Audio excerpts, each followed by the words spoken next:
चंदेरी का श्राप। मध्य प्रदेश के चंदेरी शहर को उसके ऐतिहासिक किलों और सुंदर साड़ियों के लिए जाना जाता है। लेकिन इस शांत दिखने वाले शहर की परछाई में एक भयानक रहस्य छिपा हुआ है। एक ऐसा रहस्य जो सैकड़ों सालों से लोगों के दिलों में डर बसा रहा है। यह कहानी 5 दोस्तों की है जो एक अफवाह का पीछा करते हुए चंदेरी के जंगल में गए और फिर एक ऐसे भयावह सच का सामना किया जिससे वे कभी नहीं बच सके। भोपाल की एक उमस भरी शाम थी जब अंकित को अपनी बचपन की दोस्त सान्या का एक अजीब सा मैसेज मिला। Road trip Chanderi? अंकित ने जवाब दिया। चंदेरी? वहां तो सिर्फ किले और साड़ियां हैं, और क्या है? सान्या ने एक पुरानी अखबार की कटिंग भेजी। हेडलाइन पढ़ी, चंदेरी के जंगल में गायब होते लोग। कहते हैं वहां रात के बाद परछाइयां गायब हो जाती हैं। सान्या ने लिखा, कोई रहस्यमयी शक्ति लोगों को निगल लेती है। अंकित को यह मजेदार लगा और उसने तुरंत अपने बाकी दोस्तों रिया, कबीर और अर्जुन को फोन किया। कुछ ही घंटों में सब तैयार थे। यह ट्रिप अब सिर्फ मस्ती के लिए नहीं था, बल्कि एक रहस्य को सुलझाने की कोशिश बनने वाला था। चंदेरी पहुंचने के बाद दोस्तों ने एक साधारण सा गेस्ट हाउस चुना। वहां उनकी मुलाकात हुई निर्मला मौसी से, जो उस जगह की देखभाल करती थी। जब अंकित ने उनसे जंगल के बारे में पूछा तो मौसी का चेहरा सफेद पड़ गया। तुम्हें वहां नहीं जाना चाहिए, उन्होंने कहा। वो जंगल जिंदा है, वहां जो गया कभी लौटकर नहीं आया। कबीर हंस पड़ा। मौसी, ये सब कहानियां हैं, है ना? निर्मला ने कबीर का हाथ पकड़कर कहा, ये कहानी नहीं है। वो छाया सबको ले जाती है, और जब वो किसी को पकड़ लेती है तो उसे कभी नहीं छोड़ती। दोस्तों ने इसे मजाक समझकर नजरअंदाज कर दिया। उस शाम उन्होंने जंगल में जाने का फैसला कर लिया। जंगल का रास्ता सुनसान और डरावना था। रास्ते में एक टूटी हुई तख्ती लगी थी जिस पर लिखा था, खतरा, प्रवेश निषेध। लेकिन दोस्तों ने चेतावनी को अनदेखा कर दिया।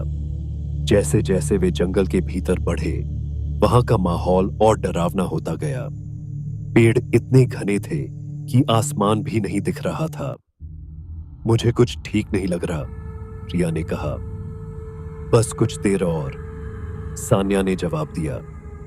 मुझे उस मंदिर को देखना है जिसके बारे में सुना है।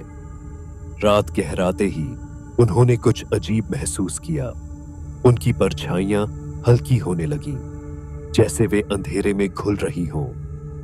मेरी परछाई क्यों गायब हो रही है? अर्जुन ने घबराकर पूछा। यह तुम्हारा वहम है, अंकित ने कहा, लेकिन उसकी आवाज में भी डर था। थोड़ी देर बाद वे एक पुराने मंदिर पहुंचे। मंदिर खंडहर में बदल चुका था। बीच में एक काला जला हुआ मूर्ति का टुकड़ा रखा था। चारों ओर फूल, खाने का सामान और सबसे अजीब मानव दांत रखे थे।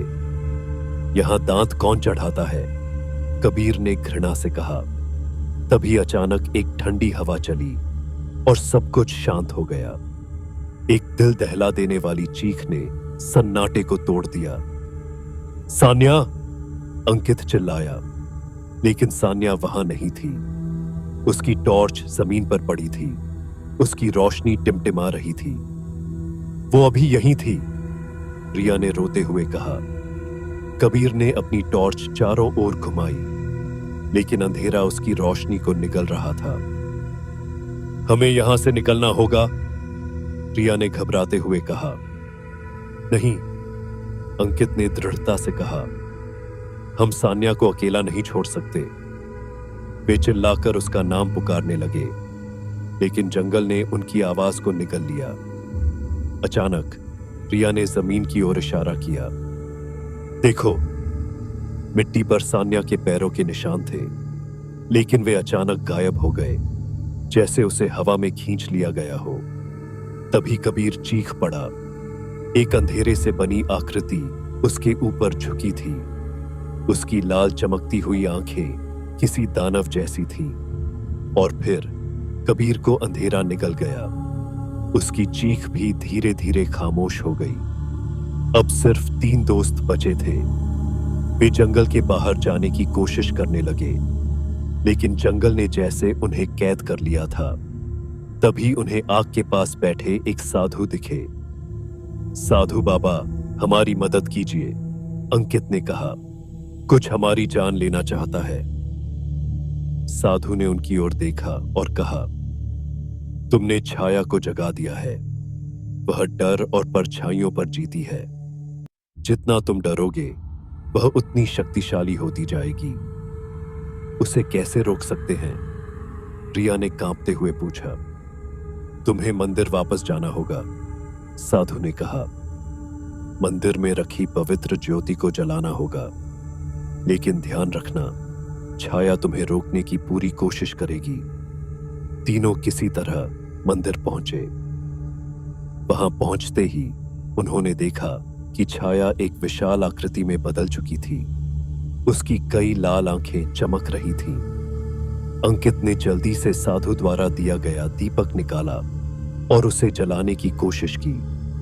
छाया जोर जोर से चीखने लगी, जैसे उसे जलने का डर हो। अर्जुन और रिया ने किसी तरह उसे रोके रखा, जबकि अंकित दीपक जलाने में लगा रहा। लेकिन जैसे ही दीपक जलाने में कामयाबी मिली, छाया ने जोरदार हमला किया। दीपक टूट गया और ज्योति बुझ गई। जंगल फिर से गहरे अंधेरे में डूब गया। कुछ दिनों बाद पुलिस को जंगल के पास रिया बेहोश हालत में मिली। वह बार बार एक ही बात बड़बड़ा रही थी, परछाइयां वे हमें निगल गईं। अंकित, अर्जुन और सान्या का कोई सुराग नहीं मिला। सान्या का फोन पुलिस को मंदिर के पास मिला। उसमें सिर्फ एक वीडियो था। वीडियो में दोस्तों के चेहरे दिख रहे थे और फिर अचानक स्क्रीन पर एक लाल आंखों वाली परछाई दिखाई दी। भोपाल में आज भी रिया किसी से बात नहीं करती, लेकिन कभी कभी जब वह आईने में देखती है तो उसे अपनी परछाई के पीछे एक और परछाई दिखती है। चंदेरी का जंगल आज भी वीरान है।